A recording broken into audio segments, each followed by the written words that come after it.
What is up, Mets fans? Welcome back to another episode of the Mets'd podcast. Took a series from the Tigers. We'll take it. Of course, couldn't sweep because in day games, the Mets are horrible this year. Absolutely terrible. Is that true? Yeah, no, they're horrible. Their record in day games this year is like shockingly bad. We're well below 500. At night, we're money. During the day, not so interested, especially to end a series. So we didn't get the sweep, but there's a lot of really good things to talk about, specifically Nolan McLean, specifically this offense. Again, we never doubted Eric Chavez and Jeremy Barnes. Never for a second. Weird 2-game episode because we technically did cover game 1 of this one. We will briefly talk about that game as well as a bigger conversation of the series. But that's why you're here, to hear about what happened in the previous 2. Make sure you are following us on all our social media at Mets'd on Twitter, Instagram, and TikTok. Subscribe to the Mets'd Podcast YouTube channel. If you want to see the video version of this, shout out all our members. We do appreciate you. If you are listening to us, Apple Podcasts, Spotify, Google, drop us a rating, drop us a review, download, and subscribe. James, we haven't done like a weird little episode like this in a minute where there's not that many games to actually talk about. But weirdly, there is a ton of talk about in these last 2 games because so much happened.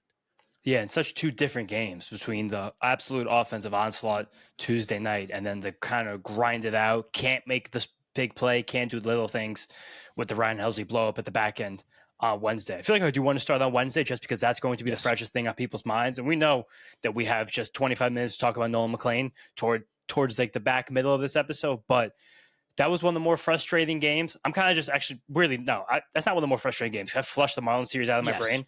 And mentally, it's like that series never happened. No. It was a holiday weekend, had a fun time. It's basically pretending it just didn't exist. That was one of the more frustrating games in terms of little things the Mets have done right a lot over the last few weeks as they've been playing better, which is not being able to get the big hit and just kind of not getting the few teeny tiny outs in the middle innings I feel like we've been relatively good at getting lately. Yeah. Like Soto giving up that hit to Riley Green on a sinker low in the zone, but it was right down the middle. Riley Green pieced it up the middle. It was a tough play for Lindor to make. I think he would weirdly say he should make it, but I don't think that's a routine play by any means at all. Soto has to be better there. That made it 3-1. But then the Mets rallied, and then Starling Marte hit into that double play where I was surprised that Carlos Mendoza, I shouldn't say this. I wasn't surprised because we know Mendoza loves Starling Marte. And to be fair, Starling Marte has been awesome this year. As much as we have dogged him in the past, he has been fantastic. He's got like an OPS plus at 120. The OPS is around 800. He's been really good. But in that moment against Tommy Kahnle, I was surprised that they kept Starling Marte in the game and didn't go to a left-handed bat off the bench just because Marte is a classic ground ball double play candidate with how much he does hit the ball on the ground. I didn't even hate at all leaving Marte in the situation because Tommy Kahnle is one of the few guys. You guys know I don't really care about splits or reverse splits ever, but the fact that he only throws changeups, True. Like that's not the worst idea to keep the righty in there. You probably see that pitch a tiny bit better. But again, I don't think it's a big deal for Kahnle because that's just what he does, period. I hated more the approach of Starling Marte in that at bat. You just had a very, very, very lackadaisical walk just in front of you where Tommy Kahnle really could not throw a strike. And then all of a sudden you come out there, you swing at the first pitch, you hit a very lazy ground ball. On a pitch that was also like a hanging changeup. Yeah. It was dead center right there. Just a very easy one to hit. That's just kind of the changeup where he got a little bit on top of it. Yeah, got a little on top of it. Again, you could have gone Ronnie, but he's been struggling. You could have gone Cedric Mullins, who Mets fans hate. I don't know. I guess Marte was fine, and Mendoza does go with his guys. That was a deflating double play, though, because we had them on the ropes after we couldn't get them to shut down. We couldn't get Riley Green. I thought we were going to bounce back and really take that one back, but we couldn't. Of course, the biggest thing, though, that was frustrating in this game is Ryan Helsley. And Ryan Helsley is just unpitchable at this point. Yeah, very unpitchable. It's like it's at the point where he's been so bad, I can't ever even imagine a time he was good. It's hard to believe. Literally, hard to believe how good. Like we say it every time, but this guy, for people who are not as locked into the rest of the baseball world as Mark and I are, he was an absolute bona fide, no doubt about it, top 6 or 7 relief pitcher in baseball spanning 2 seasons. I tweeted today after the game. So Ryan Helsley's now given up 14 earned runs and 14 appearances as a Met, right? You have that number? I got it. How many appearances do you think you have to go back for Ryan Helsley as a Cardinal to get to the 14th earned run from the day he was traded? Oh, man, probably opening day? Way further. Last year? Middle of last season. It's 56 appearances. Oh, that's a full season. So it's basically the full season from the last time that Ryan Helsley gave up 14 earned runs. And you know what else? That's with him giving up 12 earned runs in the first half this year with the Cardinals, still having a low ERA, 12 earned runs in half a season. But he basically went 15 appearances to end last season, the exact same time of year as right now, without giving up a single run. Well, Ryan Helsley last year, 66 innings pitched, 15 earned runs on the season. He's basically at that in 11 innings with the New York Mets this year, which is shocking. I also saw a good stat. I think SNY was tweeting and a bunch of other people on Twitter. Sorry if I don't give you the proper credit, but Ryan Helsley, I think, has faced 3% of the batters in his career now with the New York Mets, but he's given up 14% of his career earned runs. That's like unfathomably bad. And I didn't hate the spot Mendoza put him in. It's a close game, but you're losing. So the pressure's a little bit different. You just got to pitch. You got to be sharp. And he can't get anybody out. They're spitting on every single slider. Nobody is fooled again. He struck out Riley Green because Riley Green strikes out like 35% of the time, even though he's a phenomenal baseball player. I don't know if Ryan Helsley will ever be good as a New York Met. I don't know how many outs he's going to get. And I'll tell you this, if the Mets make the postseason, which I still think they will, I'm just saying, because I don't want to be the jinx. If they make the postseason, Ryan Helsley does not make the roster. There's no room for him there. It's not even, again, if that conversation were to happen, it's actually not even close that he wouldn't make the roster. But there's another situation where at the beginning of the inning, I think he was tipping his pitches. And by the end of the inning, I think he had a full-blown meltdown. Like, I think that there was the thing in between there because the Colt Keith at bat, definitely. You saw the fact that he talked about it after the game. He's like, I feel like I can't get anything right. He said, I feel like if I hit my spots, they hit it and get a hit. If I miss my spots, they crush it. Like, he said that. And the way this inning started with the Colt Keith at bat, just to get back into it for a second, he threw him a really good fastball high and tight to start dealing 102 miles per hour that Colt Keith fouled back. Like, he seemed to be pretty on 102. Then he threw him a fastball that just missed on top of the zone. It was a bit off the corner. Again, it missed though. It did miss. And it missed away to the left-handed batter. And then he threw a good slider, a really good slider. Oh yeah, that was just below the knees that he was able to spit on. I was like, that's one where that's a good. And then he threw another one just below the knees that he spit on again. I'm like, these guys are really taking these tough pitches. Then after that, once that at bat went wrong, because then he threw another really good 100-mile-an-hour fastball up and in again that he kind of muscled out to the outfield for the single. And then everything. I think after that he lost his mind. But it's a poor reflection on Helsley. One, the fact that those little things go wrong and he loses it. And I think that's come with the snowballing of how all of these things have gone. But also the fact that watching back that plate appearance by Colt Keith, that was either one, an exceptional approach and exceptional decision-making on every single pitch, or two, he had a pretty good idea of what pitches were coming. I think he had a pretty good idea because, I mean, Juan Soto doesn't lay off those pitches. Like those, I was watching that live on stream on playback, and I was like, that's an unreal take. And then he did it again. I'm like, fuck out of here. You got to know. Literally. You got to know what pitch is coming because those the fastball was a good take too. Those were good pitches by Ryan Helsley. Like those are ones that people should be chasing. And you know what's crazy too is his pitches are moving more with the Mets as well right now. He's still throwing hard. Small sample. Like there is nothing wrong with the pitch shape, the pitch movement, any of that kind of stuff. It just simply seems like, well, one, he's a little more wild right now. The command's not particularly great. But two, I think that this seems like a chicken or the egg thing. But fair. But also two, they're not swinging. No one is chasing. Nobody is whiffing. It's like they know what's coming. Now, here's the other thing I want to talk about with Ryan Helsley too, and you mentioned it briefly. The mental side of things. It's concerning. Baseball is just as much mental as it is physical. It is a excruciatingly tough sport. Relief pitching might be more mental than physical. Yeah, literally, might be. I mean, like we've heard relievers talk about it in the past. Edwin Diaz is arguably the best reliever in baseball, and he went through a stretch where he couldn't get anybody out. Every time you came into a game, I think mentally he thought they were going to lose. And now he's like, I'm the fucking best. I'm that guy. World Baseball Classic Edwin Diaz. Shout out that. But different meaning now. But at the same time, like, I think the pitch tipping's in his head.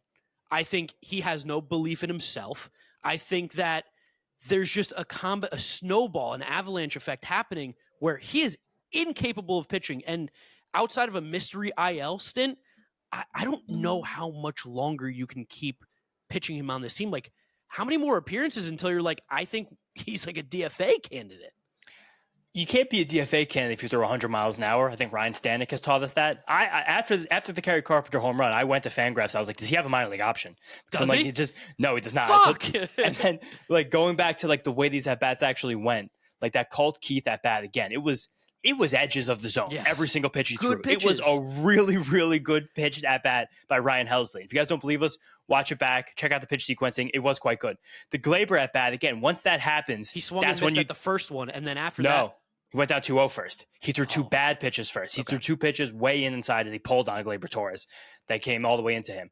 That is where you get the problem. Not even pulls, because that was inside from a righty to a righty. It's just he seems to lose them. From 2-0, then he was trying to drag himself back into the at-bat. And again, he did throw a good 2-2 slider to Gleyber Torres. He also threw a really good 2-2 slider that Keith actually was like, funny that he actually went to that pitch. Gleyber was definitely sitting dead red fastball, and he executed the slider in the zone. Yes. That had good bite on it. And then when he got to 2-2, he threw Gleyber a slider again. That was like this much off the plate. Good 3-4 inches. Now, maybe a little less than that. A pitch that, watching Ryan Helsley over the last few years, he gets a swing and miss on. And he didn't. And again, everyone in baseball media right now is talking about Ryan Helsley tipping pitches. He's clearly aware of it. Did you see the video before the game? He went out to talk to Jack Flaherty to be like, can we bounce things off each other right now? Like, that's someone that is desperately seeking any answer they can possibly get, trying to hear anything they possibly can on how they can fix this problem. And his problem is not being fixed. It's like the most lost I feel like I've seen a pitcher in a very long time, where he can't do the job that he's done at an elite level. He's not a major league pitcher in this form. And part of it seems like because he's tipping his pitches. They know what's coming. If you know with a 2-pitch pitcher what pitch is coming, really easy to figure out and lay off. And that's just kind of what it seems like. I'll ask you this. Can he just throw all fastballs? Is that insane? Is his fastball okay enough where it's just like, fuck it, all fastballs? Or he just goes all sliders. And it's like, you're going to know what pitch is coming no matter what. I might as well just dominate maybe with one pitch. Maybe it's nasty enough. Maybe like 80%, 20% That's rather what I'm than saying, the 60-40 he often does anyway. You probably do have to be a little bit crazy right now, because the flip side of that, he's tried to work in some curveballs, which is something he hasn't done. Again, we talked about how the fact that, again, this feels like so long ago with the analysis of Ryan Helsley, how he had the cutter and took the cutter away to help the fastball shape. Maybe just bring something back. Maybe you just need the junk right now. We should be worrying less probably about pitch shapes, but also maybe not in terms of what the ceiling actually is. Like, we're seeing things, though, teammate-wise, I've never seen from teammates ever. He was coming off the mound, and Pete ran over from first base and made sure he went out of his way off the mound to give him a tap on the butt. Be like, all right, man, like we got you. But like Clay Holmes similarly went out of his way in his post-game press conference to be like, we know that guy's a good pitcher. We know that guy still has it in him. Clay Holmes, who's, like, he's the one who's like, yeah, we got to give Ryan Helsley some more credit, guys. It's like, how is this where it's at right now? And like, everyone's jumping down his throat. Everyone's freaking out, which is fair. Like, This is, I don't know if you've taken any of the Zach Lowe content, but he does the Mets corner now once a week really? on his podcast, because he's like, his love for his passion for the Mets has returned. And he said he hasn't felt hate for Ryan Helsley, for a player, for as long as he can remember, until this Ryan Helsley. He hasn't really felt that in his chart. We got Zach Lowe, like the sweetest guy in sports media, to be freaking out about a pitcher right now. Like, that's where it's gone. And we told you guys that at the beginning. It took him a full calendar year to give up as many earned runs with the Cardinals they just did with the Mets in a month. Yeah, he is so fucking broken. It's crazy. I haven't even seen anybody online show what the pitch tipping is either. That's the other crazy part of it. There's been some pictures and videos that I've gotten out. I've seen some of that content made where it's hands? Like hands high, elbows flared. There has to be something. Like, we know Adam Ottavino. I don't know if we shouted him out yet, but the new channel's incredible. It's awesome. I think his pictures are Baseball with Coffee, where he's watching and just talking actively about what these guys are doing. I'd love to see what he says about it, Ryan Helsley. Hefner had a great quote about, someone I think asked Hefner about the Ottavino stuff. He was like, yeah, it was like my assistant pitching coach for all those years. Yeah. Which is, it's that good. It is. No, his stuff is really incredible. I'd definitely go check out. I'm sure if you type in Adam Ottavino baseball YouTube channel, you'll find it. I can't imagine there's many copycats of it, but it's a problem. It is a mega, mega problem. And right now, I think the only way I feel okay with Ryan Helsley coming into games is if we are down by 15. I don't even know if I feel comfortable enough to put him in a game where we're up 10. Yeah, I don't either. Because also, at some point of this too, I don't want to not give credit to some of the hitters doing these things, because that similar spot in the order was also our problem spot earlier in the game when Clay Holmes started to lose it, that fifth inning. Kind of brushed through that, but it was hate starting on a negative when there are a lot of positive things talking this episode. We're going to get them all out so we can have fun for the last few minutes here. Not a few minutes, for a long time, of course. Mets'd podcast. We love long episodes. When he got to Colt Keith in that fifth inning, it was a bad array of pitches. Yes. I guess you do, because I guess Colt Keith has become a better hitter at least. You'd be a little more careful. Clay Holmes tried to back foot sweeper him to begin the at-bat, and I was like, I don't know why. He'd been really good with everything else. The sinker had been on the whole game. Then he missed a sinker high, and then a 2-0 changeup he missed low. I really hated all three of those pitch calls there. And then you walk him, okay, whatever. And then you get the Kerry Carpenter walk after, which if there's a hitter in this order, like besides Riley Green to be very careful with as a right-handed pitcher, it's definitely Kerry Carpenter. We saw that. Basically the reason we lost on Wednesday. Again, it was a first pitch changeup that did just miss, a bad cutter, a sweeper that he got. They got lucky that Kerry Carpenter swung at, and then missing with a slider, and another 3-2 changeup. It was just like it was. I'm not gonna say he was being over careful, but I think it is telling that spot of the order was the problem spot on both Tiger rallies to end up winning them the game. I think that's kind of relevant. And also, even before the Gleyber Torres, the Riley Green single, a very bad wild pitch by Gregory Soto. But that's the Gregory Soto experience. We've gotten the highs, we've gotten the lows in a very short period of time. You kind of know what you're getting with him. I feel like he's not getting the lefties out. I don't know. I mean, not really, but it's, he's getting enough people out. Came in for the next inning, got all the righties out with no problem. But like, even remember against the Phillies, like Schwarber and Harper, nothing. I was like, this is what you're here for, please. I still can't chastise the guy who's mostly been effective, efficient. Like, he's done what he's had to do. We lost the game. Definitely not even close. But I just wanted to tip the cap where it's due to that section, that top of the Tigers order. Colt Keith taking multiple good at-bats in this game, and Kerry Carpenter and Riley Green, the run producers producing runs. Are you able to get Helsley's ground ball rate when he's with the Mets? He was like 70th percentile. He's 70th percentile right now in Baseball Savant. I feel like he's only given up fucking nukes. Yeah, absolutely murdered baseballs. I can find it right now. But I typed in Helsley on Google. It automatically gives me Halsey. I wish Halsey was pitching on this team more than Ryan Helsley, I think, right now. I'm sure she can get a couple people out. I'm sure Halsey throws junk. Oh, yeah. She's got a good slider. Yeah, screwball. But it's just, it doesn't seem like really there's any way out of the forest, which sucks. Because there also were chances for the offense to do things. Soto had a couple at-bats with Lindor in scoring position. He didn't get to catch in. The guy can't be perfect, which sucks, but he just can't be. It is just... Sometimes you lose baseball games. Hard to sweep any team. Hard to sweep good teams. Hard to sweep good teams on the road. That's kind of what this comes down to at the end of the day. But you did feel like Helsley maybe had built up a teeny tiny itty bitty bit of momentum with his last outing, and in this one you just absolutely get rid of all of it. And it's a 40% ground ball rate with the Mets. So it's less. Which it's under. It's probably about like an 8% difference. I don't know. That's not really that. That's probably not that like indicative statistically, but it probably is. Visually, I don't remember his last ground ball. Has he ever gotten one? 43% somehow. The 50% out in a couple of days ago against the Tigers, I do not remember. But yeah, God, yes, he's tough. Ryan Helsley. It's the Ryans. Ryan Helsley, Ryan Stanek. It's just who's who of like how can we make this the most uncomfortable inning in the world. Yeah, it's weird. They're throwing 100. Remember that 2 years ago how we were so upset this team the year without Edwin Diaz and no one threw 100? Yeah. That we had like 600-mile pitches the whole year. Now we have all these 100-mile-an-hour pitches and they can't get people out. Can't get anybody out. It's a huge win for the anti-analytics crowd right there. The two hardest throws in this bullpen besides Edwin Diaz just cannot get people out. Yeah, no timely hitting in this game.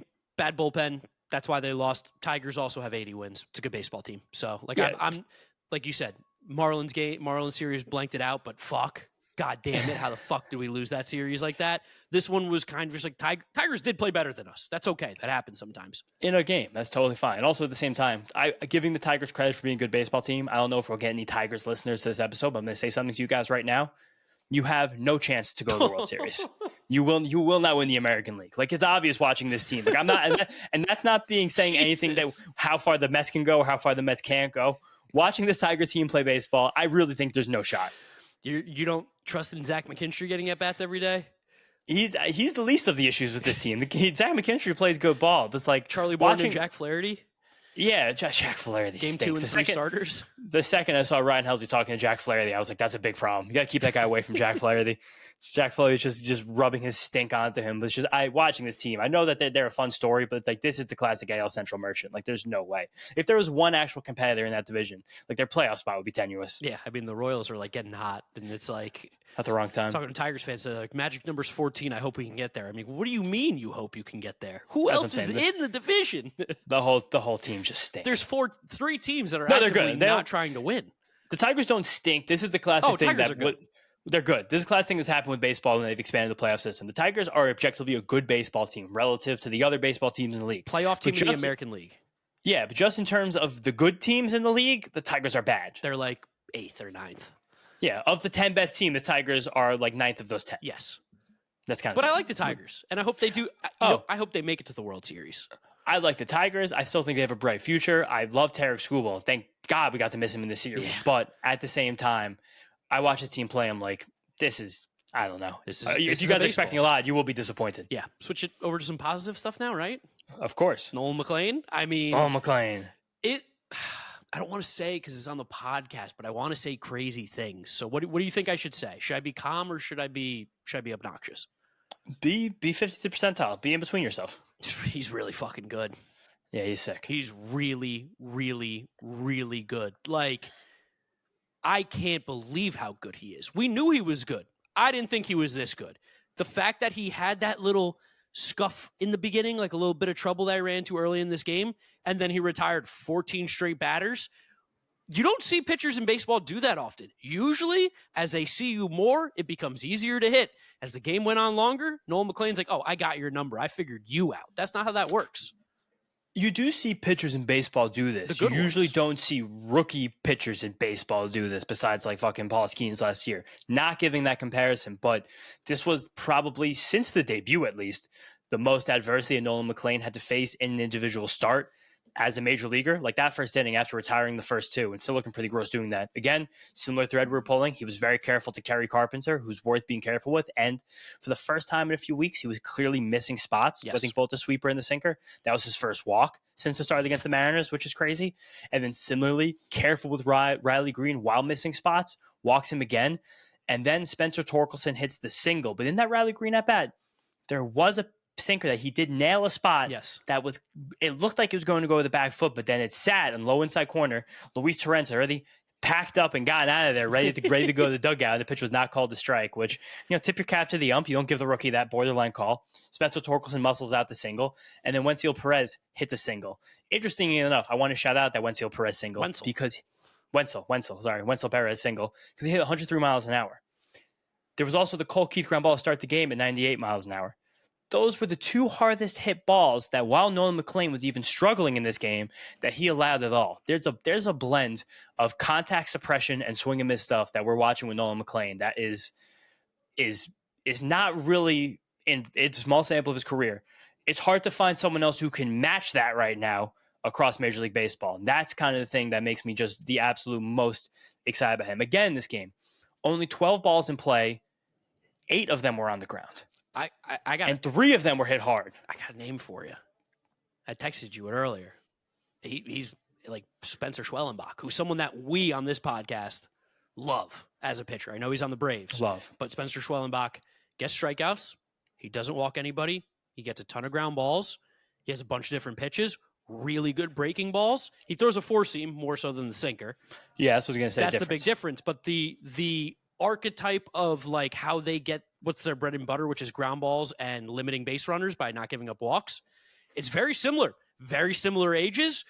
Two guys who were two-way players. Look the same. The parallels to these guys are shocking outside of the four seam versus the sinker.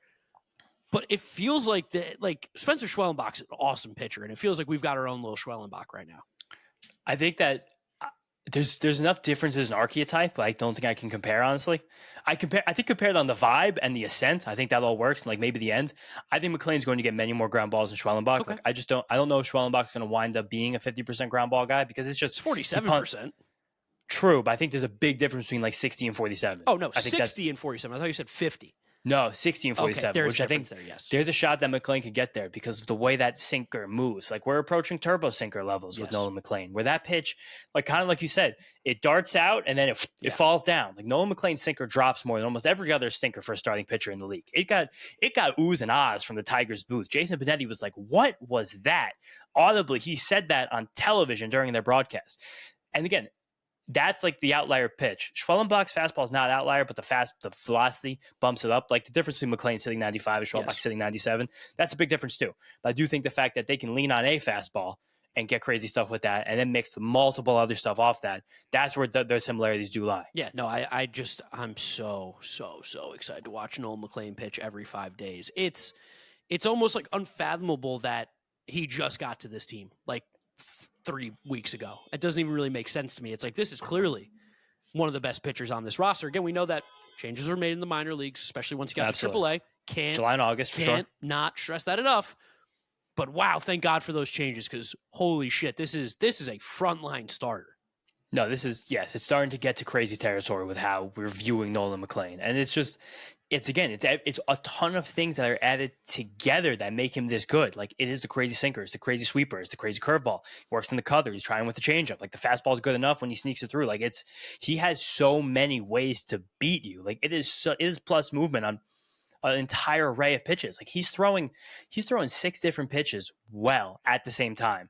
I think what's really cool nutty. too about watching Nolan McLean pitch, and I don't know if you felt this, I get fooled sometimes watching him pitch. I don't know what pitch it's going to be based on where he's throwing it. Like everything feels like it's in the exact same spot, and then it branches off to different directions, which is such pitch tunneling. We saw Pitching Ninja tweet it out a ton. Like he's obsessed with Nolan McLean, and how could you not be if you've watched him pitch? But like he throws, sometimes it's a sinker off the fastball, and I'm like, oh shit, that was a sinker on that pitch. I thought that was going to be a fastball. Or sometimes it dives down to the back foot against the left. You're like, oh shit, a sweeper, a slider. Like, how are you fooling me watching the game on TV with that back angle? Imagine what it's like. Imagine how comfortable it is to be a hitter to face him. And I think a lot of pitcher coaches talk about like banana peel stuff. Yeah. That was kind of what we've talked about a lot when trying to like explain Schwellenbach. McLean does have that, but it's like a slightly different angled banana. Like I think that's the whole part of it. And it's just the way that he can work that stuff, the way he avoids 3-ball counts. Like it's crazy to me that he just started pitching too. I know. That's the craziest part, which is similar to Schwellenbach, where you just kind of start pitching, and then all of a sudden, like you can pick up everything. Like that's something that I know the Mariners guys like take a lot of pride in. Kirby and Gilbert especially. Like we're good at learning pitches. We're really good at going to a bullpen. Bryce Miller too. He's like kind of the goat at this. We're going into the bullpen, feeling a ball, finding our seams, and then being like, now we have a new pitch. Like it seems like McLean just has that gift where he can pick that kind of stuff up, and then it's like from there, now you're just having fun. He's so good. Yeah, he's so good. I can't believe how good he is. And this start, I will again objectively say, I don't even think he looked good. He didn't have his best stuff. This good. Yeah, I know. He didn't have the only pitches that got multiple swings and misses were the sinker and the fastball. None of the secondary stuff got multiple swings and misses. No, he kept especially like arm side. He kept missing a lot of arm side earlier in the game, where it was like trying to just like nick the outside corner to a lefty or inside to a righty. And that's exactly what he said when we got that bite from him on the show of 2 weeks ago after that first career start, where he was like, I really want to make the misses more competitive. He wasn't able to make the misses more competitive. He was not getting around the sweeper and the curveball and getting the horizontal movement on them as consistently. And he was still able to lean on the other stuff because there's so much stuff that he has. When some things don't work, there's another road for him to go down. There's another alley for him to try. And like it continues to work, and it's fucking crazy if this guy was ever not on this team. He's so good. He's so good. I know I'm not giving a lot here, but I really am just kind of in awe of how good he is. Yeah, and again, nice for the offense to also pick him up after not again a relative struggles in the first inning, kind of a teeny tiny bit. 2 hard hit balls, 1 for a hit, and 2 walks that were all kind of borderline. But then just absolutely going ballistic in the 4th, and again the 7th, crushing short Gibson Long, and then tattooing Chris Paddock. It's funny to watch Pete Alonso go after Chris Paddock this time in their careers after like the famous Rookie of the Month battle in April of 2019. Also at the same time, people were mean to Chris Paddock. Apparently had a very serious death in the family recently, so definitely not going to pile on the guy. Nope, getting moved from the rotation to the bullpen, and then also going through that emotionally. Bad week for Chris Paddock. Again, not going to pile on him, even though that was kind of funny after 6 years later, seeing that rivalry get reborn with him and Pete Alonso. Rivalry in air quotes. Just nice to see the offense go ape. How good's Juan Soto? Soto's so good. He's so good. You mentioned it last episode, and the numbers just keep getting better. Like he's not going to win the MVP, but he probably is legitimately maybe the most valuable player in the National League. He's probably definitely the second most valuable player in the National League. Yes, definitely the second. Ohtani is still unbelievable. Like his numbers are ridiculous. They're off the charts. He's even hitting a little bit better than Soto still. Yes, still hitting a little bit better than Soto, but since June 1st, ever since Soto found out he's not an all-star game starter, he's been the best hitter in Major League Baseball. Mr. Kurtz of the A's is better, but he's technically not qualified over the time still. But Mr. Soto has like 1,000 OPS since June 1st. By far the best numbers. Better than Aaron Judge. Better than Ohtani. Better than Cal Raleigh. The best hitter in baseball since June 1st. Better than Schwarber. Better than Schwarber. The best hitter. Could you imagine going into the season if I were to tell you that Shohei Ohtani might hit more home runs than Juan Soto, but Juan Soto will steal twice as many bases? Couldn't even fathom what that would feel like. Juan Soto was the most stolen bases in all of baseball since the All-Star break. The most. Crazy. 16. It's shocking. And then when that big rally in the fourth inning did start, it started with a Juan Soto walk and steal. And you kind of saw Sawyer Gibson Long kind of get a little bit tighter, a little bit quicker, having Soto on second. Him stealing the base didn't like exactly equate to an extra run being scored. He probably would have advanced on a chopper that was hit next anyway. But it was clear that it got in Gibson Long's head immediately. And the Tigers are one of the best teams in baseball in suppressing stolen base this year. Dylan Dingler, Awesome. shout out my Buckeye, very good behind the plate and hitting pretty well. And Justin, I'm going to swing at everything approach. It's kind of fun. He's trying to be a new Alejandro Kirk, new Salvador Perez. They're good at this. The Tigers are good at the little things. They've kind of gotten to this spot in the season by being a little bit AL Brewers style, where it's like, yeah, AJ Hinch has these guys ready. They play good baseball. They're insanely good in one-run games. Yes. I don't know if you saw that stat. It's like 20 games over 500 one-run games, which probably is statistically kind of bullshit. But again, it's because they find ways to do these little things right consistently, and we stole at will against them. And that was kind of the first domino falling to get in Gibson Long's head and kind of let that avalanche happen. Yeah, it's so nice to score runs. And the offense has been great. And if you follow Eric Chavez on Instagram, you'll know he'll let you know every single day how good the offense is now doing. Which credit to him. That's our king. We never doubted him. Good thing that we were always the loudest supporters of Eric Chavez and Jeremy Bonds. Right side of history. Yeah, there's no clips of me specifically out there saying to fire him. No, definitely not. And another part of this too is that Brandon Nimmo keeps having these crazy games where even the game on Wednesday, like we kind of glossed over the fact that him and Pete Alonso hit those laser beams to the outfield where Javier Baez made a ridiculous catch in center field, a lights out catch. And Wenzel Perez also made a great one in right field the inning before that took runs off the board, or from Beatty. You talked about the Tigers, all the little things. Their outfield positioning is phenomenal. He took away that extra base hit from Beatty. He was standing in the right center field gap. If Beatty pulled the ball down the line, he might have gotten inside the park home run. That's how far away he was from it. Same thing with the Nimmo line drive on Baez. He was shaded so far over to left field. So props to them. The scouting department did a killer job, especially in the outfield. And a guy, Javier Baez, who's probably played center field since he was 12 years old, fewer than 100 times as a baseball player ever. Yeah, the jump he got in that ball, that first step was lightning fast, and it was probably not the most perfect route in the world. It wasn't like a PCA route, but he was on that ball in a second. Yes. And that changed the game because that ball gets over his head, 2-run score, and that rally is on with nobody out. And who knows if Ryan Helsley even comes in the game, we're actually ahead. Yeah, he probably does. Hits that home run. Yeah, but going back to Nimmo on Tuesday, he had the hardest hit ball of his major league career, 112.2 miles per hour, and he chipped in 2 more balls that were hit over 110 miles per hour in that game with 5 hard hit balls on the day.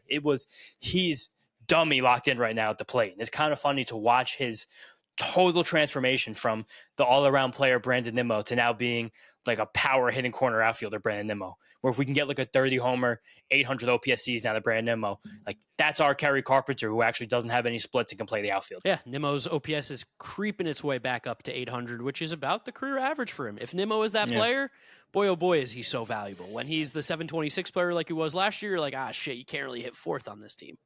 Totally. And again, great other good games in the series from Vientos, from McNeil, from Beatty, the guys who've really led the charge at the bottom of the order.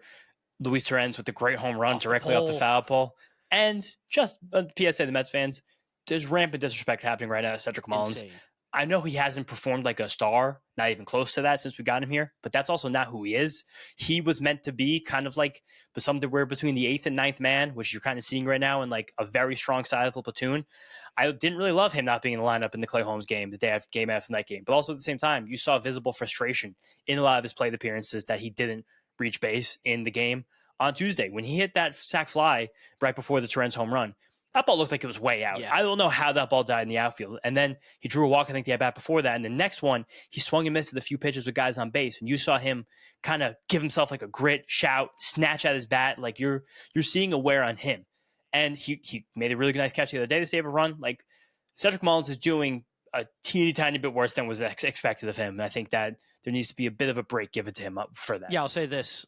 Like, I mean, Tyrone's hurt. Obviously, he's on the IL, which sucks because he's actually been scalding hot, which is great. And Jose Sirius is going to be back like next week. Yeah, that felt like the hilarious. the little warm up to get him on there. But at the same time, as bad as Cedric Mullins has been, he's technically still been a lot better than Tyrone Taylor offensively. So totally. And again, it's all about framing those expectations. Similar at the same time, and there's going to be the second one. There's going to be a third one we have to have this conversation with. Clay Holmes, I know it's not really that pretty or that comfortable. He did fall apart, not a little bit before that 5th inning, but just the fact that, again, we're going to go through a season where Clay Holmes is up to how many total innings pitched here? I got them to pull it up right now in a second. 30? It's 151 and 2/3 innings pitched on the season. with a 3.61 ERA. That would be, if you would have told me that for $13 million when we signed him in the offseason, I would have been like, where the fuck do I sign? Because that is phenomenal. I know, again, started in, started out. It doesn't feel that nice. What the projections are going to say about Clay Holmes next year, probably not going to be a 3.60 ERA, probably closer to the 4. But in terms of what we've actually gotten production-wise on the field from his starts, like, it's been a resounding success. Yeah, and in those moments, like, you can literally pinpoint when it's going to happen. It's the walks. He just, for a guy who pitches to contact as much as he does, the walks are the killer for him. So as long as he just throws more strikes, he's going to be okay. Every time runs score, it feels like it's because there's guys on base from walks. And do you remember the home run barrage against Clay Holmes through basically all of May and June? I wasn't going to say anything. I just want to mention the fact that statistically speaks, they brought it up in the broadcast. Gary's the king of jinxes. It's one total home run in the second half and one total home run in his last about 70 innings. And that's probably just because I'm assuming he's throwing a little more sinkers, if I had to guess. I think he's just locating that more, a couple more changeups to the lefties as well. He threw a couple nice changeups in this game. This was a great whiff start for Clay Holmes. He got 11 swings and misses. Like, yeah, I think 6 strikeouts in that start as well. Yeah, 6 strikeouts. It was, again, it's framing expectations with Clay Holmes. Yes. Just understanding at this point, 75 to 90 pitch guy. That's great. And the Mets did not lose the game because of Clay Holmes. Definitely not. Clay Holmes did put them in many positions to win. Yes. If you give up 3 runs in 4 2/3 or even 5, that's a winnable game for this team. All right, I think that's going to put a nice little bow on the Tiger series, which also then leads us to our DraftKings player spotlight as we look ahead to the Cincinnati Reds series. James, we got David Peterson going on the bump. And I think he's got to be the player spotlight right now. Truthfully, the spotlight is on him while Jonah Tong and Nolan McLean are the guys getting all the love, all the praise right now. David Peterson is the game one starter for this team. He is the workhorse of this rotation. He is the, quote-unquote, ace of this rotation right now. With Kodai Senga and Sean Manaea struggling, Peterson is a de facto number one starter. Also, shout out, it's his birthday today on the day that we're recording this. September 3rd. Big for the DraftKings player spotlight. How do we feel about him going into Cincinnati and pitching? We have to try to feel good about it, right? Yeah. Because we've had a couple bad Dave Peterson starts lately. The Mets have reshuffled their rotation to put Peterson starting on Friday ahead of Jonah Tong after Jonah Tong pitched ahead of David Peterson last weekend series against the Marlins. This is what you do this time of year. You reshuffle your rotation and try and get your best pitchers on the mound more when there's still an adequate rest. A lot on his shoulders. We have to set the tone for this series. If you can win 2 games in Cincinnati, you kind of end the wild card race. If you can win 1 game, you at least leave feeling good. You have to set the tone with a game 1 win. You have to make sure you can save this bullpen, especially after the off day we're getting on Thursday. A lot is riding on David Peterson's shoulders. I would be looking for the David Peterson outs bet because, like I said last episode, we're in the Chad innings either mode for David Peterson. I'm assuming that line would be 17 and a half for him. That's exactly what I was thinking. And I think that's something that I would with my heart be like, I wanted this to go over because I think the Mets need those 18 outs from David Peterson to open up that series in Cincy. And also, David Peterson only threw 65 pitches against the Marlins. Again, it was horrible, but that was a quick hook. That was 2 innings because he was so terrible. Only 65 pitches. That arm's fresh. I think he's going to be ready to go. I think that's part of the reason why they were able to move him up in this rotation as well with the reshuffling. I know there was an off day, but he didn't need as much time because he didn't pitch a full game. I like the strikeouts for David Peterson before this Marlins start for a team that doesn't really strike out that much, the Marlins. They put the ball in play a lot. 8, 10, 5, 7 strikeouts in the month of August. He faced the Reds back in July, struck out 4 over 6 innings. I'm imagining that line's going to be 4.5. I like the over. If it's anything over, I'd probably take the under. 5.5. I don't know. He struck out 1 coming off of a horrible start in that ballpark. Who knows? But yeah, it's possible. And Ellie De La Cruz has to hit righty, so that's something to keep note of as well. And that's the DraftKings Player Spotlight, guys. Download the DraftKings Sportsbook app and use code FOUL. That's code FOUL for new customers to get $150 in bonus bets instantly when you bet just $5. Only on DraftKings. The crown is yours. Gambling problem? Call 1-800-GAMBLER. In New York, call 877-8-HOPE-NY or text HOPE-NY at 467-369. In Connecticut, help is available for problem gambling. Call 888-789-7777 or visit ccpg.org. Please play responsibly on behalf of Boot Hill Casino and Resort in Kansas. 21 and over. Age and eligibility varies by jurisdiction. Void in Ontario. Bonus bets expire 7 days after issuance. For additional terms and responsible gaming resources, see dkng.co/audio. All right, let's finish up that Cincinnati Reds series preview. You told us who's on the bump for us. We know Sunday's up in the air. Who are the Reds going with in this series? Yeah, we're going to wind up spending a good bit of this talking about the fact that Sunday's up in the air and the Kodai Senga drama in this series preview. But projected starters for the series. Again, guys, be aware. 6:40 start times on Friday and Saturday. A bit earlier. Make sure you're in front of your television for that 6:40 start time. David Peterson versus Andrew Abbott, lefty off. Saturday, Jonah Tong against Brady Singer. And then the Sunday matinee, Hunter Green against blank. And that could be Kodai Senga. That But could doesn't be, feel like it will be. Doesn't feel like it. And we do know that Kodai, we want him on longer rest. The normal rest doesn't work for Kodai. It's not particularly looked great, especially for a guy who seems to be struggling with mechanics, not having the same amount of juice. Could be Brandon Sproat. And I don't necessarily hate that either, but I also don't love it because it's such a hitter-friendly ballpark. And that lineup does have some good hitters right now, especially with guys like Ellie De La Cruz and Noelvi Marte hitting the ball so well. Maybe not the best place to make a debut for a guy who's not striking out the world probably at the major league level. Yeah, I think there's a chance that we see possibly the debut of the Sean Manaea, Tyler McGill piggyback in that start as well, because that'll be Manaea. He essentially pitched on Monday on 6 days, on the 6th day, 5 days of rest, and Tyler McGill made his most recent rehab start on Tuesday, throwing 5 innings. I think it was something like 90 pitches. So he would be on the 5th day, 4 days of rest, which is normal, a normal pitching rotation, what we could perceive as normal. So I honestly don't know what they're going to do. I think it's interesting that that's the day that Hunter Green's pitching for the Reds, by far the best pitcher on this team. A blessing.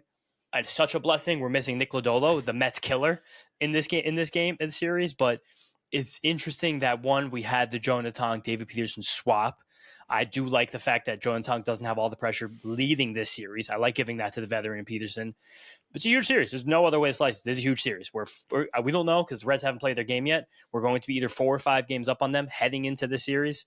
They kind of half punted a game in the most recent Blue Jay series they played, going with a bullpen game that had Brent Souther, Zachary Maxwell, Scott Barlow, Connor Phillips, and Revy San Martin throwing the bulk of the pitches. They know how important this Mets series is. They know it's basically their entire season, this series at home against us. It's going to be playoff baseball, which is kind of electric as a baseball fan. As a Mets fan, it's like, please you got to win 2 of 3, like you said. Have to. Absolutely. Bonafide must have to do that. But at the same time, it's very weird with this Kodai Senga dark cloud hanging over the series, if I have to be honest. It does feel weird. I mean, again, the comments he made after his last start were so bizarre. And this is not the first time that... Every comment he's made in the last 8 months has been bizarre. That's what I was going to say. It's not the first time that we've heard this. I went on Foul Territory this week and spoke about it. I'm like, I don't think he has confidence in himself. It feels like there's something off, and I don't know what it is. And I don't know if maybe it's a translation issue. I don't know. Maybe it's like the wording of translating it from Japanese to English, but there's a weird feeling. And then we've also watched him pitch, and it's been weird because it's not been very good. And shout out to Tim Healy, former Newsday writer, current Boston Globe writer, for kind of scooping this Kodai weirdness with us in our what used to be the annual Tim Healy spring training hour with the Mets'd podcast. Maybe we still will come back. Who knows? Maybe we'll talk a little Mets. I don't know what he'll possibly have to say about a team he doesn't cover, but the Red Sox hour with Tim Healy. Just hang out with Tim Healy. He basically was like, he's just saying weird things. He's acting weird. He's not throwing it. It did seem like this whole thing got off weird. Like maybe the way the playoffs went last year were kind of weird. Maybe there was just kind of some schism in the relationship at some point. It's hard to really tell. We always talked about the option that was the vesting option that wasn't able to be exercised because he didn't have enough innings. Maybe there was some bad blood about that. Like we don't really know because it does feel like this relationship isn't as good right now. And also at the same time, this was a $13 million pitcher. A lot of times the market is very aware of what these players are. And we were like, this is the best deal on earth. Usually the deals are as advertised, is how I feel like 95% of these baseball deals work because there's so much groupthink and the C word that's not actually happening, but it might be, you never know. It feels weird right now. The fact that he also has a clause in his contract that he needs to approve a demotion is also weird because the money's guaranteed. The whole thing is very strange. I mean, he doesn't want to go to Syracuse. That's really all that is. No, of course not. He doesn't want to be like Roki Sasaki and be like, I'm in Oklahoma City. What the fuck? I came to the Dodgers because I was on the West Coast. Now I live in Oklahoma City. What the fuck? There's tornadoes here. Throwing 94 miles an hour, save Roki. But I can't get past how weird the vibes are and how weird the vibes have been. And it's my confidence level in getting a good version of Kodai Senga at any point this season is diminishing rapidly. Yeah, I don't feel confident. I definitely don't. I spoke about playoff series. He's not a guy I feel confident in being a starter right now. And on the roster though. Yeah, on the roster, it's feeling weird. I think he still is on the roster. I don't think we're there just yet, but he needs to pitch better. If he keeps, he might not be in the major league roster in a couple of days. They've requested him to go off the major league roster. Yeah, I don't know. He probably is going to say no. Definitely, but is that official that they have requested him to go down? Mendoza mentioned it. He alluded to it, and there was a report that came out from the beat that we're going to have a decision from him about the demotion. It seems like they'd like to do it. It definitely clears up the roster for them. Yeah, of course. It makes it a By a lot lot. easier. But I think it's also weird, again, kind of thinking about why I think the relationship might be in a weird spot, that Mendoza spoke very contritely about it in a press conference. That's weird for the manager to say, kind of. I mean, I'm sure there's some frustration when one of the pitchers that you're relying on is talking about all these tweaks and problems that he has, and it seems like this is news to them almost at times when he says it. It is oddly a dark cloud where if this thing was going to even 65% of what he was back when, 2023, team has like 5 more wins right now. Oh, yeah, 100%. He's been horrible in the second half. It's been dreadfully bad. And I do wonder now if this is finally the moment that we get creative with the pitches that we're using. You don't think it's going to happen? Never. Until I see it, I don't believe it. But boy, would I love to see it. I want College World Series style. 3 innings a pop. Everyone locks arms with one other guy. We're starting this game together. Tyler McGill and Sean Manaea. I mean, I don't even know who you paired these guys up, but it's gut punch time. Not to look ahead from this Red Series because it's so important. Don't do it. But we do oddly have a series with every single team we're in direct competition with the rest of the season. There's not that many series left, but we have Reds, Phillies, Cubs, Padres, all of them. Yeah. No, we have a tough schedule. That's why it's imperative to win these games. Take a minimum of 2 of 3. Boy, oh boy, would I love to take 3 and say, all right, set it and forget it. I think we're good, guys. Like that would be that'd be really fun. But I'm not going to get greedy. We're Mets fans. We know not to be like that. We're throwing a curveball at you this week for our Arena Club segment, as AJ has opened up a Pokemon slap pack. Is that how you say it? Pokemon slap pack. Pokemon. Don't ask me to say what that card is, but what are you doing with that card? I already sold it. Are you kidding me? Back, baby. I bought it, and then I got more money than I paid for the pack, so I sold it straight back. You bought it for $250. You sold it for $299. And you can go get yourself something that you maybe know how to pronounce. Yes, or know what it is. I just did it because I saw certain people opening Pokemon, and they were making money, and guess what? I got lucky. Made money off of it too. Exactly. But of course, if you're into sports cards, that is something that you can find a ton of on the Arena Club Marketplace. Buy, sell, slab pack, trade. 20% off your first slab pack or card purchase can be had at arenaclub.com/foul and use the code FOUL. That's arenaclub.com/foul and use code FOUL. We should probably actually preview the Red Series now. I mean, you told us the matchups. Yeah, I mean, talk about the guys. We got to talk about the guys in the team. We played them like 2 weeks ago. We played them 2 months ago. September, yeah. Yeah, that was the David Wright weekend. That was a very long time ago. This entire season, the second half is all mushed together. One thing we will say, though, Mets are fucking swinging it. So in that ballpark, the way we've been hitting, I feel good if we're going to hit all those home runs in Detroit to continue to do that in Cincinnati. Yeah, Statcast does like the how many home runs this player would hit if all of their batted balls were hit in this ballpark. Juan Soto, he would go from 37 home runs to 47 home runs if every batted ball happened in Great American Ballpark this season. 47, that's 10 more. That's crazy. It's a bandbox. I think so much about the 2021 series in Cincinnati and how absolutely chaotic was. Kevin Pillar. Whose jersey did you get? Trevor May. I got Trevor May's. Oh, Trevor May's jersey. The tweet was whoever gets the save in this game or the win, whatever it is, I'm going to buy their jersey. It was Anthony Banda's until Trevor May got. Just even thinking about some of the pitchers in the series. Again, we have Andrew Abbott, who is, I think Mark and I both agree that he's probably one of the most overrated players in baseball right now. Yeah. He will let you hit fly balls. He's one of the lowest ground ball rates in the league, and he pitches one of the best places for hitters to hit fly balls in all of baseball. It's all weird stuff. He gets kind of weird movement on everything. So a lot of guys wind up just swinging under stuff and hitting lazier fly balls rather than really driving them. It's one, though, where you just got to hunt. Like maybe the reason he's so good is because hitters get greedy. They try to swing for the fences. I still fuck it. I'll take the bait on that one too. Swing for the fence on Andrew Abbott because I know there's blowups in there. That would have been a fun player spotlight. Could take the over earned runs on Andrew Abbott. Yeah, we turned the player spotlight into hate. That's a fun twist. Yeah, maybe we could do that. Maybe we'll run it up the chain. But then otherwise, also Brady Singer, he's junk. It's just you're getting so many sinkers and sliders. Like I won't say it's uncomfortable at bat. He was also on that same Florida team with Pete Alonso and Harrison Bader that we always hear so much about, that Florida Gators team. You just got to get past that junk, especially for the righties, which we're going to stack lineup righties that day, so we can't really use that the sinker and the slider. It's just you're still getting 90% of the pitches you're going to see are sinker, sliders, and sweepers. Got a funny Brady Singer story for you. Whit Merrifield's got a podcast out because everybody does. But shout out Whit Merrifield, go Cox. He talks about how Brady Singer, when they were teammates on the Royals, he's like, I love Brady Singer, but that guy's an idiot. Like one of the dumbest people he's ever met. He was like, he's never been to Canada. He didn't know anything. He's from a small town in Florida. Because we go to Canada to play the Blue Jays for the first time ever, and we tell them that Canadian money is called Canada, and that instead of doing handshakes, you do salutes in Canada. He goes, so the first thing he does, he goes to the traveling secretary and says, I need Canada. And they were like, what the fuck are you talking about? He goes, and then the bellhop, when he brings the bags up to the room, the guy goes for a handshake. He salutes him. And the guy's like, what are you looking at? Like, what is going on? So fun Brady Singer story. Sounds like a great teammate. Sounds like a good dude.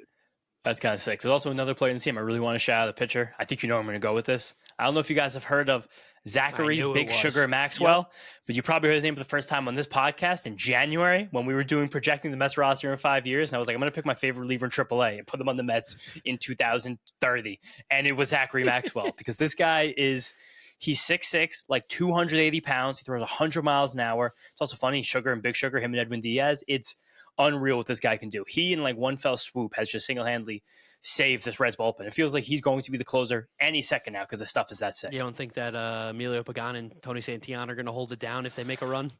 I will say those guys have been kind of nice this year. Like I really won't take anything away from how they've performed. But again, it is kind of funny having like the beefy brothers of Big Sugar Maxwell and Tony Santillan coming at you. Like that's like real old school reliever shit. But Zachary Maxwell throws 100-mile-an-hour BBs. Like, it is crazy fastballs. It's the kind of thing where they also might be a little frustrated. Like, why wasn't this guy up before this? I saw a good tweet. I don't know who it was by. It might be, and that's baseball, a baseball YouTuber, where he was like, I love when old players talk about, like, just get hits. He's like, Zach Maxwell, like, would be the greatest pitcher of all time if he pitched in the 40s. Like, don't give me that. 70s Yeah, even. like, don't give me that. Everybody is Zachary Maxwell now. They all throw 100. Yeah, he threw an inning and 2/3 in that game against the bullpen game they had on Tuesday against the Blue Jays. It only took him 17 pitches, and he gave up 2 hits. He's a good ball player. He's overpowering stuff. I also want to shout out Sal Stewart. He got called up recently, made his debut on the 1st of September. Sal Stewart is a ball player. Good paisan, I feel like, Sal Stewart. He has the paisan look, but not the paisan name. Yes. Like, you're going to see Sal Stewart. You see, like, the eyebrows and the dark hair. You're like, that guy's definitely Italian. But he like, can that swing guy could be... Yeah, he could be one of my cousins. I really wouldn't even think twice. And he's also kind of encroaching on the playing time of both Matt McLean and Spencer Steer, as those guys have both had just such disappointing seasons with the bat, and Steer's never found a defensive home. While oddly, Brian Hayes, who came over for the trade deadline, has steadied third base for the Reds, hitting actually for the first time in his career. Left the Pirates, Oregon played bad. Where have we seen this one? And played better. Where have we seen this one before? Where can I think? Again, even in terms of sad trades among NL Central teams, which there's a long Rolodex, including the Cubs giving Cody Bellinger away for nothing this offseason, the Pirates salary dumping Brian Hayes to a team in their division with an owner who's one of the only owners in the league with less money than Bob Nothing was as embarrassing as it gets as a trade deadline deal. And Brian Hayes now looks like an actual player. Yeah, he looks really good. He's obviously a wizard at third base defensively. Sensational. And again, like that's Sal Stewart kind of getting them some offense because they do have some good defense at the infield. I know Ellie De La Cruz always rates well defensively because he gets to everything, but the throws sometimes are just, you don't know where they're going. But he's become one of the more habitually disrespected players, I think, in Major League Baseball, considering how good and how young he still is. Noelvi Marte is another guy. He's dealt with some shit, traded, had the PED suspension, ripping the cover off the ball, playing at a 30 homer, like 12 steal pace right now. And playing in the half season he's played. Yeah, I think he got a couple reps in center, honestly. Really? I think there was a game or two they put him out there instead crazy. of Friedel. He can't be good out there. Friedel, also all-time grinder. If Keith is on this series, you know he's going to give TJ Friedel credit for playing the game the right way. Undrafted. Because he didn't know. Yeah, he didn't know about the draft. He didn't know he was draft eligible. And then the Reds were like, do you want to sign with us? And he was like, I can? They're like, yeah, dude. And he was like, oh, okay, sounds good. And he was awesome. He's a really cool, fun underdog story. And he's a good ball player. Yeah, definitely a good ball player. Keith also, he'll definitely have some stories about playing in Cincinnati back in the day because those 70s Cardinals and Reds teams had a crazy rivalry. But he mentioned something very funny. All the way at the end of this Tigers game, I don't know if anyone was still tuned in for the 9th inning. Shout out my buddy Ryan for shouting this out. He said Keith made a comment, you can always get in trouble in Covington, talking about Kentucky, because when you used to play the games in Cincinnati, the Ohio bars would close early. The Kentucky bars stayed open until 4. So these guys at the end of the night would apparently take a cab across the bridge right over the border into Kentucky and just get rowdy over there till 4 a.m. before their game, before a huge tilt against the Reds the next day. That's incredible. God, Keith, I need more of that, Keith, not the angry old man, Keith. So it's very funny that they'd be like, let's go party in Kentucky, a little wilder down there. Also, say it's about that. That bridge, gorgeous. Kentucky, North Kentucky, beautiful state. Whoa, I thought you were about to say the opposite. Rolling hills. What about lovely. thoughts on Skyline Chili real quick? So fucking atrociously bad. Should I rehash the Skyline Chili story I told a few years ago? We got a lot of new listeners, so just a quick little Skyline Chili recap before we get you Frankie Peppers and get out of here. Yeah, get the bad food before we get to Frankie Peppers, the good food. So, told you guys in the past, went to college at Ohio State. My sophomore year, finally moved off campus, was making new friends. I was always the guy that cooked around. Like, I was the only 19-year-old dude who had, like, recipes on deck, and I had a great chili recipe. And I'd make big pots of chili. I'd give friends some bowls of chili. One of my buddies, shout out, it's funny, he actually got married over the weekend. And he has the same name of Nolan McLean, but shout him out. He was like, hey, I know you like chili. There's a great chili place that's in Ohio. Like, I want to take you there. Like, I grew up around it. Like, it's amazing. I was like, wow, cool. Probably go to some cool hole-in-the-wall chili spot. Drive to a strip mall, not even realizing at the time my naivete that everything in America is a strip mall once you get west of Philadelphia and east of Los Angeles. And we just pull up and he's like, here you go, order. I was like, what the fuck do I order? Like, they have spaghetti and vats of orange chili. Like, what's going on here? I was like, just order for me. And he gets me a chili dog and spaghetti with chili on it. Called it a three-way. These sexual perverts out there in Southern Ohio. And I take one bite and I look at him. I was like, dude, this is fucking disgusting. I was like, this is such a joke for food. I remember they made Gelbs eat it too a few years ago. They should make him eat. He should do the 999 challenge. Coney's chili dogs. With chili dogs. But we also know it's like a Stockholm syndrome thing for the people from Cincinnati. Like, I won't chastise people for loving that if they're from there. Like, our shout boy out Jake. Yeah, shout out B4 for those of you who watch FIFA content if you do. Yeah, he's like, it's the best. Like, the first thing I do when I go back to Cincinnati is eat Skyline chili. Again, my buddy in college was like, I love this chili. I can't even conceptualize it because it's foul, putrid, spaghetti with bad chili. And cinnamon with cinnamon and cold grated cheese on top, just described to you guys. It's an abomination to food. I'm a proud Greek, but this is a rare moment where I'm upset being Greek because it is a Greek man, I believe, that is the inventor of Skyline Chili. To which I go, how the fuck did that happen? We make such amazing food. How did you stumble into what sounds like an atrocity? You guys are a resourceful bunch. You know where I went, around the kitchen. That is true. I don't know how they made that awfulness. And also, shout out Gary Cohen because he will 100% moan and groan about Skyline Chili this series. Yeah, we'll get the elitist New York takes about Skyline, guaranteed 100%. But I think that means without further ado, it's time for Frankie Peppers. Give me some Frankie time. I've been missing some Frankie Peppers action. Frankie would never be caught dead with Skyline Chili. It's a disgusting excuse for what bolognese should be. They should do bolognese instead of chili. Yeah, I think bolognese on top of spaghetti would be a great recipe. Yeah, it'd be delicious. More people in Middle America should try that. Here comes Frankie. Gentlemen, this is Frankie Peppers. How you doing? You know, sometimes you just can't sweep the best team in the American League when you're in their house. It happens. I'll gladly take 2 or 3. 24 runs scored in 3 games. That's 8 runs a game. When you look at it like that, you take it.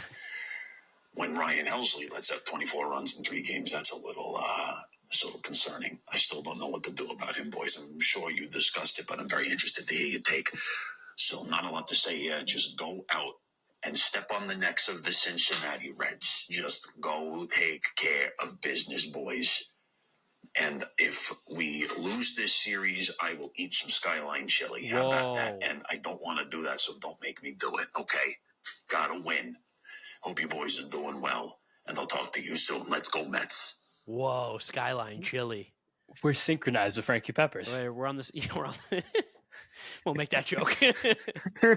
No, cycles are matched. So yeah, he said Tigers the best team in the AL. I'm gonna get some East Coast elitists probably takes at me for calling the Tigers bad, saying Skyline chili is disgusting. But this is a blood series. This is a playoff series. I'm not there yet. I'm not killer blood yet. Not killer blood yet.